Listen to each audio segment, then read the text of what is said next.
Hello दोस्तों, स्वागत है एक बार फिर से मेरे YouTube channel Gautam ji blogs में।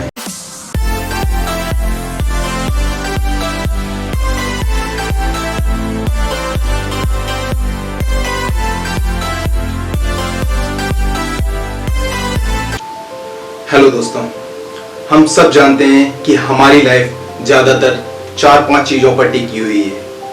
घर, पैसा, करियर, फैमिली, दोस्त, सबसे ज़्यादा पैसा। जी हाँ, जिसके लिए हम सारी ज़िंदगी मेहनत करते हैं, बचपन से पढ़ना शुरू करते हैं और जब तक हम जिंदा रहते हैं सिर्फ उसी के लिए सोचते रहते हैं। कहीं ना कहीं अपनी लाइफ में सिर्फ यही सोचते हैं कि कैसे भी उस पैसे को बढ़ा लिया जाए और हमारी सारी लाइफ उसी पैसे के चारों तरफ इर्द गिर्द बस घूमती रहती है। पैसा, गाड़ी, बस, इन सब चीज़ों में हम बहुत ज़्यादा उलझ चुके हैं। आज मैं आप लोगों को एक छोटी सी कहानी सुनाऊंगा। ये कहानी वाकई में बहुत ज़्यादा अच्छी है, कुछ अलग सिखाती है। हम सबकी लाइफ में जो हो रहा है या हम जो सब कर रहे हैं ना, उसमें कहीं ना कहीं कुछ ऐसे लोग भी होते हैं जिनके लिए हम कभी भी अपनी अहमियत समझते ही नहीं। जी हाँ, एक बहुत छोटी सी कहानी मैं सुनाऊंगा आपको, बहुत छोटी सी, जो शायद मैंने बचपन में सुनी थी। शायद आपने सुनी हो या ना सुनी हो, मैं आपको सुनाता हूँ। आपको पता चलेगा कि कुछ ऐसे लोग भी होते हैं लाइफ में जो किसी काम के नहीं होते लेकिन बहुत ज़्यादा काम के होते हैं। ये कहानी है एक ऐसे सुनार की जिसके 3 बेटे हुआ करते थे। बड़ा बेटा अपने काम में बहुत ही निपुण, बहुत होशियार, हर काम में अच्छा। जी, दूसरा वाला भी हर काम में अच्छा, पढ़ने में अच्छा, हर चीज में अच्छा। पर तीसरा वाला ना तो उसका पढ़ाई में मन लगता था, ना ही उसका किसी और काम में मन लगता था। वो अक्सर अपने पिताजी के दुकान पर बस बैठा रहता था, या अपने खेतों में घूमता था, या अपने दोस्तों के साथ घूमता था, या अपने जानवरों की देखभाल करता था। पर उसको बाकी चीज़ों से ज़्यादा कोई मतलब नहीं था। जी हाँ, उसको ना तो पढ़ाई में इंटरेस्ट था और ना ही उसको शायद और सब चीज़ों में, और कामों में, पैसों में, इन सब चीज़ों में उसको बहुत ज़्यादा इंटरेस्ट नहीं था। ये बात सुनार को बहुत परेशान करती थी कि उसके 2 बेटे तो कामयाब हो जाएंगे, तीसरे का क्या होगा, वो क्या करेगा अपनी लाइफ में, जिंदगी में कुछ कर भी पाएगा या नहीं कर पाएगा। और एक वक्त वो आ गया कि सुनार के आखिरी दिन आ गए। वो काफी बीमार था। उसको लगा कि कहीं ना कहीं मुझे कुछ तो करना चाहिए कि शायद मेरा छोटा बेटा कुछ ना कुछ समझदार हो जाए, अपने पैरों पर खड़ा हो जाए और कुछ ना कुछ तो करे अपने लिए, वरना उसके शायद दोनों भाई उसको अपने घर में भी ना रखें क्योंकि वो किसी लायक नहीं।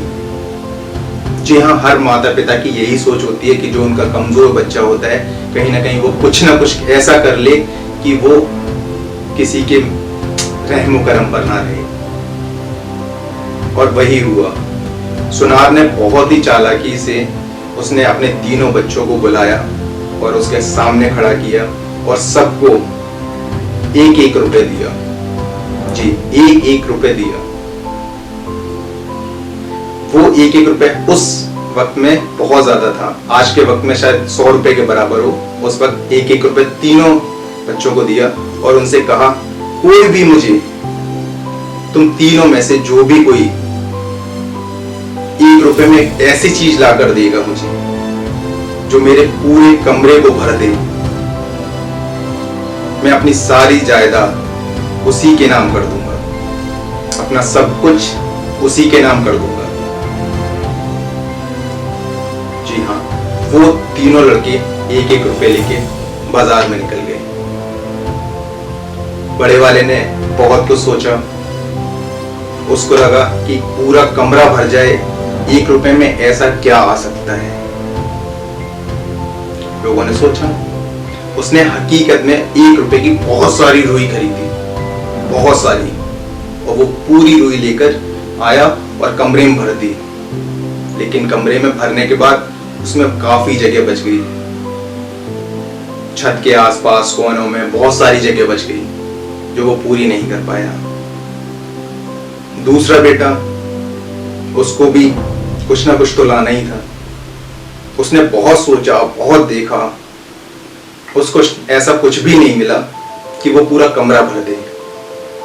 तो उसने अपनी तरफ से होशियारी करते हुए पानी बहुत सारा लाया और पूरे कमरे में डाल दिया कि कमरा भर गया। लेकिन हकीकत में बात थी पूरे कमरे को भरने की, ना कि बेस को भरने की। अब आती है तीसरी बेटी की बारी। वो ना तो पैसों को ज्यादा अहमियत देता था, ना ही और चीजों को। उसको बहुत देर सोचने के बाद जब कुछ भी नहीं समझ में आया तो उसने पता है क्या खरीदा? उसने खरीदी मोमबत्ती। जी हाँ, 1 रुपए की जितनी उसको मोमबत्ती मिली, 20, 30, 50 उसने खरीदी और सारी की सारी लाकर अपने कमरे में रखकर जला के रख दी। और वो पूरा कमरा उजाले से भर गया।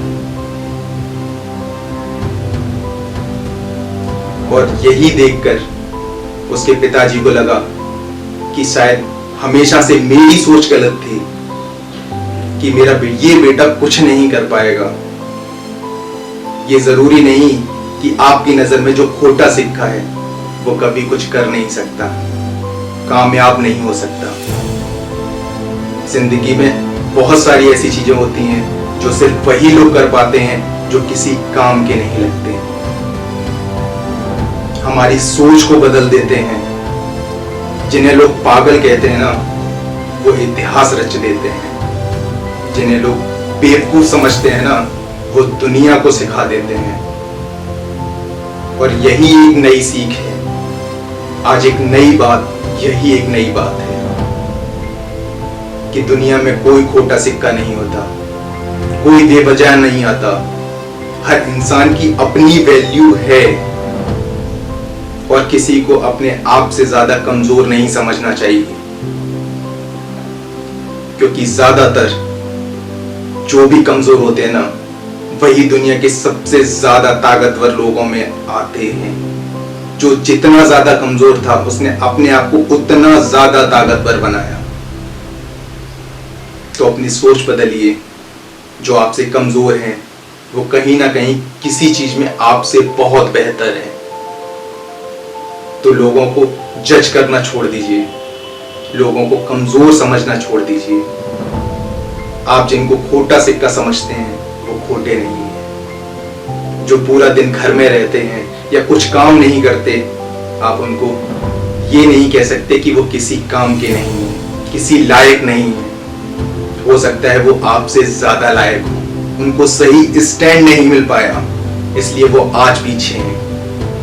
पर वक्त एक ना एक बार उनको मौका जरूर देता है।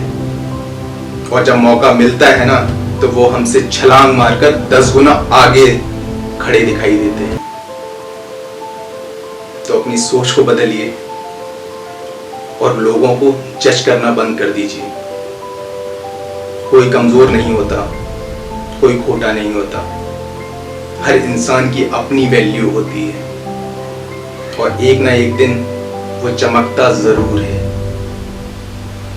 तो फिर आज के बाद किसी को खोटा या कमजोर कहने की जरूरत नहीं है, क्योंकि हर खोटा सिक्का एक दिन जरूर चलता है। और जब चलता है ना, तो उसके सामने कोई नहीं चलता है। अगर आपको मेरे वीडियो अच्छे लगे तो प्लीज लाइक करें, सब्सक्राइब करें और कमेंट जरूर करें। धन्यवाद। मिलते हैं अगले वीडियो।